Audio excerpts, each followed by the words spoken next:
We are now at Model 4 in the Launch and Grow Your Ministry online course. In this model, I speak to you about publishing your message across all platforms. I'm going to be talking to you about how you can publish your message and the methods that you need to put in place, as well as the processes that are involved in putting out your message or your content out there to those who follow you. The currency of the online world is attention. What I mean by this is we're like the octopus online. Every single thing is trying to fight for our attention. And so you must be able to get the attention of the people so that they can be converted to being your tribe. If there are so many things fighting for our attention, then you have to do these four things in order to be able to get the people who God has sent you to. You must be able to speak the right language. You must use the available mediums where your people are. You must be real in your personality, and you must consistently show up. You must consistently show up. Okay. And I speak about publishing your message under four subheadings. Choose your style, choose your sound, choose your schedule, and choose your system. Now let's go to lesson one. Choose your style. Your personality is an amplifier for your message. I've seen people and I've heard people tell me, oh, Adesewa, I don't feel that I feel like I'm too serious trying to relate my message, or I feel like I'm too playful trying to relate my message, or I feel like I'm too gentle. People express it just saying, I don't like my personality because it doesn't help me deliver my message right. If you're in that category, you are absolutely wrong. The God who created you knows how you relate with people, knows how you speak, knows how you share information, and so He also knows how you're going to share the message that He has given to you. And so your personality, your makeup process, is actually an amplifier for whatever message God has given you. Never get to the point where you feel, oh, I'm not good enough for this message, or I'm not loud enough for this message, or oh, I'm too gentle for this kind of message. No. Every kind of personality, whatever you think that you are, or whoever you think that your personality is actually a vehicle to helping you promote and deliver your message as God expects you to. When people think about your message, they should be able to connect it with your person. I'll give you another example. So there was a time in school, I had this friend and colleague of mine. We're in the same class, and we had to do a project together. And I think at some point she wanted to do something that was wrong. And I told her and I counseled her and I said, no, you cannot do this. After a few days, we parted ways, and after a few days we saw again, and she said, I was actually going to do that thing that I said I wanted to do, but I felt like I kept hearing your voice telling me no. Do you know what that means? That means I have consistently formed a perception and a personality of who I am in her mind, such that even in my absence. Now, this is not some kind of genius thing. It means that God made her to receive my message and cause that message to have an imprint on her heart, such that when she wanted to carry out that counter decision, she heard my voice again and again and again. And so when people think about your message, when they hear your message, when they see your caption, when they read your blog, they should be able to connect it with who you are. Who you are being that if you have posted, for example, a video before, or you have done a webinar before, or somewhat people have come to connect with you physically, you should be able, or they should be able, to connect that physical person with the person online. Let me give you another example. I posted something one time and somebody said, I read this exactly how you would have said it if you said it physically to me. That is somebody connecting my personality to my message. Because guess what? You position your personality in the minds of the people by how you deliver your message. If you're a gentle person, or if you're a not so gentle person, and you put out your message as an opposite of who you really are, that means you're telling people that this is not, that the physical person you meet is not really who I am, or the person online you meet is not really who I am. You need to be consistent about your personality. You need to just show off who you are, deliver your message how you will. if you feel that sometimes you're harsh in delivering your message, go ahead and deliver it and see. Never get to the point where you're thinking, oh, people are going to think I'm too harsh, or people are going to think this, or people are going to think that. The truth is that the very thing that you're scared about, the very thing that you're too cautious of, will definitely happen. But when you go ahead and just do what you have to do, free yourself, deliver your content, deliver your message, deliver your sermon, publish that thing how you know how to do it best. You learn as you go. You don't get to the point of perfection in one day. No, you learn as you go. So you position your personality in people's minds. So they have a form, they have a thinking of who you are, even without meeting you. So just imagine the person that you are right now. Do you think that people would want to meet you physically if they read the kind of content that you have been posting? Do you think that people would long to want to meet you, or long to want to be associated with you, or long to want to be in your circle with the kind of content that you post? And so you must keep a personality that is worth remembering. That is the idea. Jesus Christ, as much as the Pharisees were angry with him and they were saying, oh, he's blasphemous, oh, he's this, oh, he calls himself the bread of life, oh, he says it's the Son of God, oh, he says, they were saying so many things. There were people who connected to who he was, right? So there were people who just wanted to keep listening to him and keep following him and keep following him and keep following him. How do 5,000 people follow you? And you get to the point where you're numbering them when you're ready to feed them. It means that there was something about his personality that was worth remembering. So I picture it that people go to bed and they're like, no, I need to meet this guy tomorrow. Do you have that kind of personality online? Do you have that kind of personality offline? A personality that people just want to connect with, because it is in connecting with you that the message of God will be delivered. Now let's look at the 4 communication personality types there are. Are you the analyzer and the computer? You're the one who likes facts and data. You're the one who is very systematic. There's always a process to everything that you do. However, it makes you very effective, and you're always calm and stable in the delivery of whatever it is that you're about to do. This is a very fantastic personality. It means that when you want to put out your content, give us the facts, give us the data, process everything that you want to put out. That means you're not always in a hurry. It means that you take the time to just do what you have to do so that it comes out well. There's nothing wrong with this personality. There's nothing wrong with being an analyzer. There's nothing wrong with being the one who just soaks in information and just tries to separate what is needed from what is not needed. Because guess what? It means that you can feed your followers with things that you see that are necessary, or the things that you see that they are constantly requesting for. If you are the analyzer and the computing one, there's nothing wrong with your personality. Number 2, the director and the commander. The director and the commander is the self-confident person, the person who is the natural leader, always takes charge, product driven, just like to do what you have to do and just see results. People love, or people are attracted to confidence.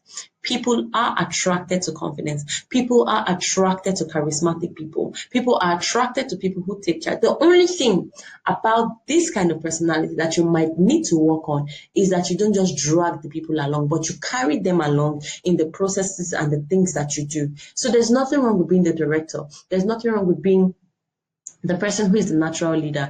A good leader always attracts good followers. But see, you only need to be careful so that your self-confidence doesn't come off as pride to people. And then the relator and the creative. You're the one who enjoys change. You enjoy creativity. You love imaginations. You love big ideas. You have the high energy and you're usually spontaneous. Perfect. Creativity is a game changer. Put creativity as a spice to whatever thing that you're putting out there for people. It means that when the Lord gives you a message, you have a way of fine-tuning it into parables maybe, or into real life scenarios, and making people just understand exactly what God has asked you to say. So being a relator, or the person who loves to relate with people and just think of abstract things and bring it into life, or bring it to life, So as a relator and a creative, your energy and your spontaneity also helps and amplifies the message that God has given you to the people. And finally, the socializer and the connector. You're the one who is a good listener. You love teamwork. You're nurturing, you're very sensitive, and you build rapport by chit-chatting. You see, the thing about the socializer and connector is that it's easy for you to get the impulse of the people you've been sent to. So, for example, you post something and people are commenting. It's easy for you to drive home responses by the people that comment or say something about what you do. You're also going to be very good at building a team.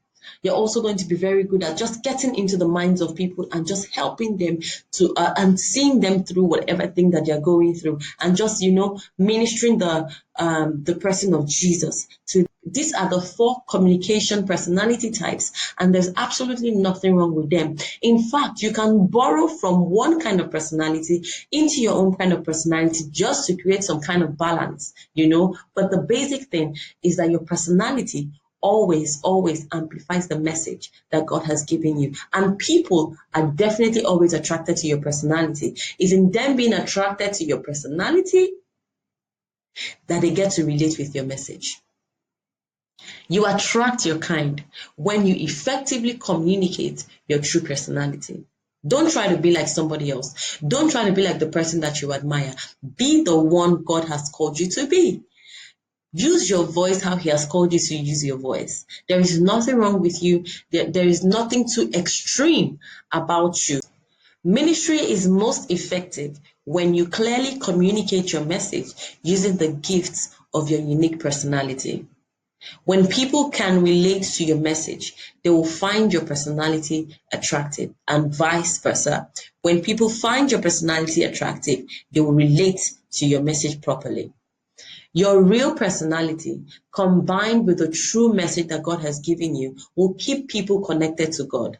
And this is actually the working of true and indirect mentorship. You may not be able to mentor everyone physically, but when people can connect your personality and they can just connect with you, they just have this thing around you and they can trust their spiritual development in your hands as God representative, then you will be mentoring them and discipling them as the online ministry is designed to build. Lesson 2, choose your system. There are various communication systems that you can use in communicating with your followers or the people who God has sent you to, online and offline. Number 1 is emailing. Now, emailing, whether you have a website or not, emailing is like your congregation.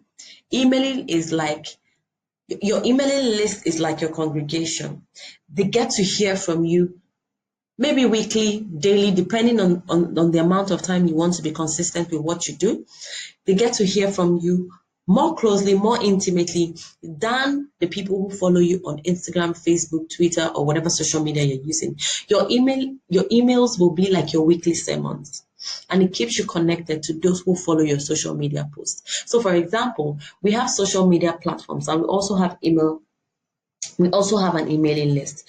Not everybody who is on our emailing list actually follows us on social media, and not everybody who follows us on social media also is on our emailing list. And so when you have an emailing list, you balance out those who follow you and those who don't follow you. These people who are on your emailing list, they actually grow to know you. They grow to understand your side of the story. They grow to see who you are. In fact, they connect with your personality majorly or more than the people who probably just hear from you on social media once in a while. So whether you have a website or not, make sure that you build an email list. It is the backbone of everything you will do online. Say, for example, social media, Instagram, Facebook, Twitter, they decide, oh, we're no longer hosting anyone on our platforms. We want to just go bland. How are you going to continue? Where are you going to fall back on? Your emailing list will always be there to guide you, keep your people safe and close to you. How do you get a list of emails without spamming people or without buying it? You don't have to buy an email list. You can create free resources that would enable people to sign up. You can create an ebook. You can create an e-magazine. You can host a free webinar, a free event. You can create a boot camp. You can just do something and that will cause people to sign up. And once they sign up, they automatically become your congregation. They automatically become people who you send messages to, send sermons to, share stories with, and just connect with on a regular basis. How to craft your emails. Now, the thing with emails is you cannot be too serious. You have to grab the people's attention. So emotional messages always work better. Connect with real people by sharing real stories. Don't just go, oh, this is the sermon for today, and just dump it in their mailboxes. No. When you do that and people stop opening your messages, then your messages will continue now begin to fall in the spam boxes of people or in their junk mails. But when you connect, because we're emotional beings, when you connect with people emotionally and send things to them that they will connect with, then they will always look forward to your message. At least 60%, 9 or 8%, 8 out of 10 times, people would look forward to the things that you send. Look at Jesus Christ, for example. He came to the world to die, but he didn't just come and just keep telling the people, I've come to die for you, I've come to die for you. No, he every time he wanted to share a story about the kingdom of heaven, he used seemingly relatable things that people could connect with and then understand better what he was saying about the kingdom of heaven that he came to preach. Now, the ideal message contains 50 to 125 words, which means your messages should be short, rich, and well detailed. And in any case you want to send long messages, it doesn't have to be all the time. Yes, you can send long messages, but don't let it be boring. Don't let it be don't let it be boring, basically. Use simple words. If you always have it at the back of your mind that the internet is a place that fights for attention, you would understand that you need to use simple words to be able to keep people reading your messages from the beginning to the end. Also, ask questions. You will most likely get responses. When people read from you from time to time, they connect with you and then begin to want to engage with you. Now I'm going to show you 2 platforms by which you can generate an email list. MailChimp is the most widely used email marketing system. If you sign up for the free plan, you can have up to 2,000 subscribers and send up to 12,000 emails every month. But if you want to go higher, then you start with $20 per month and begin to send unlimited emails to more than 2,000 subscribers, and then also create tags whereby you know the funnel by which people actually joined your mailing list. You can also integrate MailChimp in your on your website, on your social media pages, Twitter and Facebook, and other social media platforms. It also has nice analytics. It sends you easy to read graph reports in your email box that shows side by side comparisons of your email performance compared with past emails or others in your industry. The second platform is Google Forms. Now, Google Forms is actually easy to use for beginners. It is part of Google's online app suite of tools to help you get more done. You can use Google Forms to create online surveys and quizzes and send them to other people. You can create a new survey and edit it with others, those who are working with you, your team members. You can choose from a variety of things that Google Forms already has, as long as you have a Google account.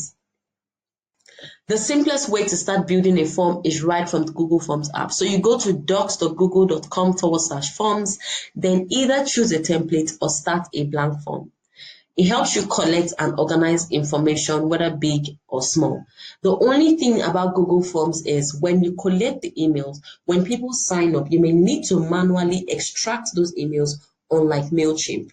MailChimp, immediately the people sign up, the only thing you need to do, they're immediately registered as your subscribers. And then the only thing that you need to do is just probably build landing pages and then send emails. But with Google Form, you need to extract the emails, then take it to your probably Google Gmail account, and then begin to send them emails one after the other.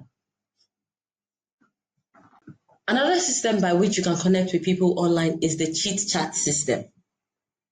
These are chat rooms and they are best for instant interactions and conversations.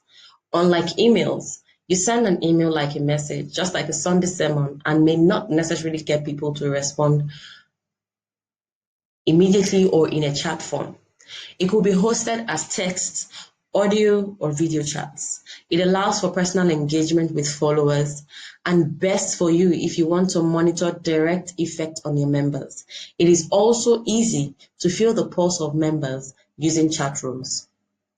These are the text chat rooms that are available.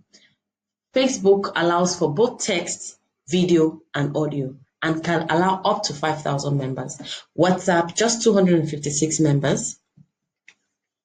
Telegram, up to 200,000 members. And Zoom, 100 members. If you're looking to explore the live streaming options, the live streaming platforms available are Zoom, Mixler, and Facebook. The free plan for Zoom allows you to have 100 members for 40 minutes maximum with no recording option. The Mixler has unspecified members and you can record 3 hours per day. There are also recording options available. For Facebook, there are no recording options, but it saves on the group platform and you can also archive the documents, the video, the chat, whatever it is, and even the entire group for a later time. Social media live streaming platforms that are available: Instagram, YouTube, and Facebook. But you have to be an active user of the platform that you want. The social media live streaming platforms can be used to reach an audience wider than your inner circle. It can also be used as a marketing and publicity platform for what you want to do. But the only thing is you must use platforms where you know that 80% of your target audience are. If there are more people who engage on Instagram, then it's cool for you to do live streaming on Instagram. If there are more people who engage with you on Facebook, then please go ahead and do your live streamings on Facebook. For YouTube, like I said in one of the previous models, YouTube is not just for a video, is not just for you to host video content, but also helps you in SEOs. So depending on the platform that you want to use and might be easily accessible for the kind of audience that you have, then you may need to choose the one that is appropriate for your target audience. For example, if you're sent to elderly people, you might want to use Facebook. If you're sent to the younger generation, then YouTube and Instagram might be a very good place to start with. Lesson 3, in choosing your schedule, there is no one-size-fits-all approach. Finding the right communication frequency can be a delicate balance. You need to be reaching out to the people on your contact or followership list regularly, but you also need to make sure that they aren't feeling overwhelmed. And of course, you also have your own schedule to consider. So while there's no one-size-fits-all to the question, how often should I email my customers or my target audience or the people I'm sent to? There are actual steps that you can take to determine a frequency that will work for you and your audience. How much time can you invest into creating and sending content each month? You must understand your goals. What is the goal of your content per time? What information do people need to take action on? Do you want to provide your members with a general update on what's happening in your ministry? Or do you want to highlight a specific member of your tribe? Is there an annual event that your members should look forward to? And what is the best way to deliver this information? Once you can answer these questions, it will form the basis by which you send your emails or you create your posts at different points in time. Then you decide on the frequency. Once you've figured out what some of the major things you like to communicate are, then you think about how often you need to send messages to your members. Do you want to send them monthly, weekly, or bi-weekly with just 1 or 2 items included? Your members will have an easier time reading your message all the way through if you send timely updates. The most important thing is to pick a frequency that you know you can stick to. Then remind your members of how often they will be hearing from you. Setting that expectation helps them to always look forward to your emails. Then you determine the best time and days. When creating a schedule, it is important to have clear deadlines for each step of the process. Determine the best times and days to send your messages and stick to it. Then work backwards to create deadlines for any important steps. If you're meant to send your messages on a weekly basis, say every Monday, then latest by Saturday night, your message should have been ready. Well, except if you get spontaneous messages that you may need to send. But this process helps you not to work under pressure, but to actually have peace of mind doing what you do and loving what you do. Now, about spontaneity. Even with the best intentions, things come up and plans change. But for you to stay on track, you can schedule your posts or emails ahead of time. Once your email is finalized, schedule it to send at the right time. You can learn how to schedule your emails ahead of time. Use Hootsuite. It's an online app that you can use to schedule your message, or the Afi Android app. You use the Afi Android app on your mobile devices. Also, in sending emails, you can actually schedule the email that you're meant to send to your followers. If you're using MailChimp, you might need to upgrade to the Pro version. But if you're using Gmail, Gmail has an option in the send button where it asks you when you want to send your message and what time you want to send your message. So you can schedule your post and your emails ahead of time. Also, you must think seasonally.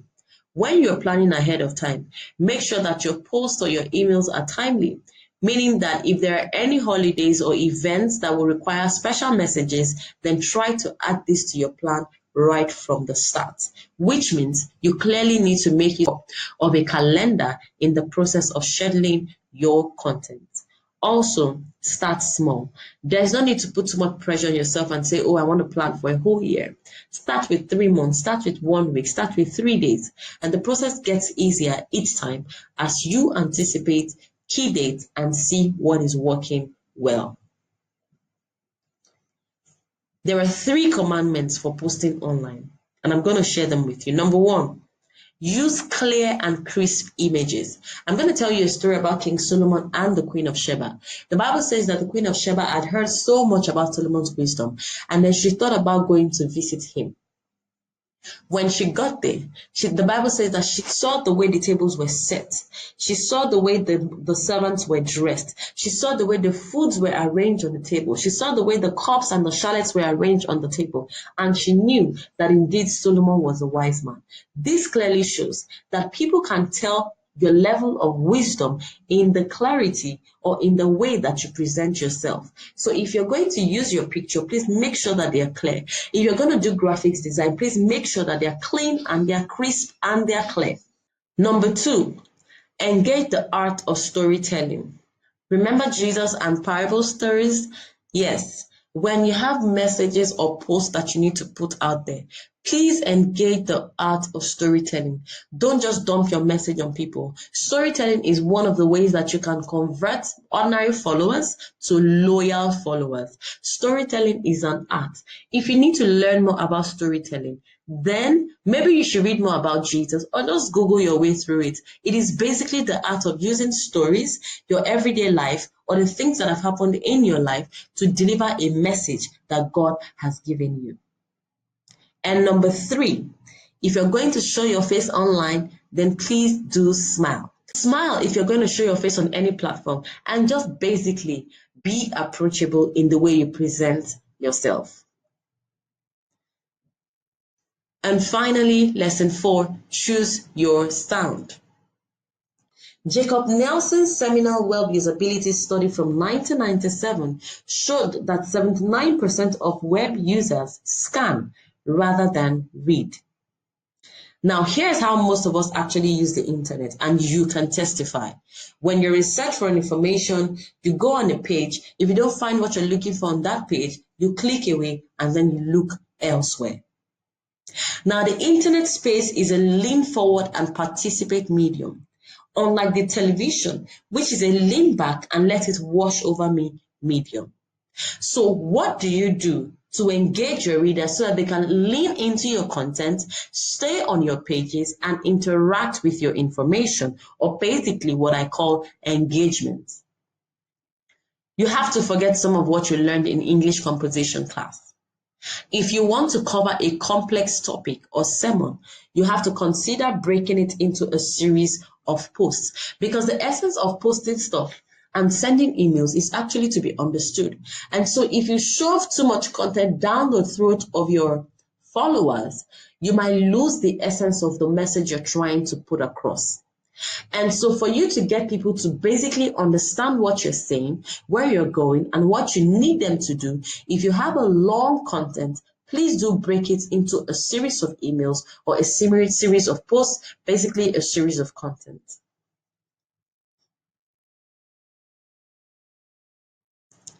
Make your headings and subheadings intriguing as well as informative. Here's what I'll advise you do, because I do it as well. When God gives me a message, and I know the target audience to which this message is for, I write the message title out, but then I write it out in 5 other languages, as in 5 other presentations, 5 other sentences, 5 other ways. Write at least 4 different ways that you can say what you are trying to say, and pick the most appealing one to the people that you have been sent to. If you need to persuade the people, send various reminders, but try not to be too pushy.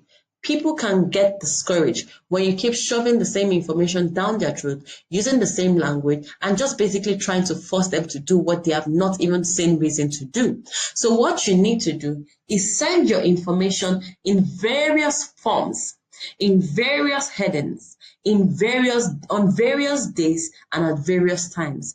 Don't just keep sending one thing, trying to say the same thing. No, diversify. If you're going to persuade the people, you need to be able to speak their language, which is the language of diversity, the language of newness. So say something new, and so basically, say something new, even if the content or the essence of the content or the core message of what you're trying to say is the same thing. We have now come to the end of Model 4. I'll see you in Model 5.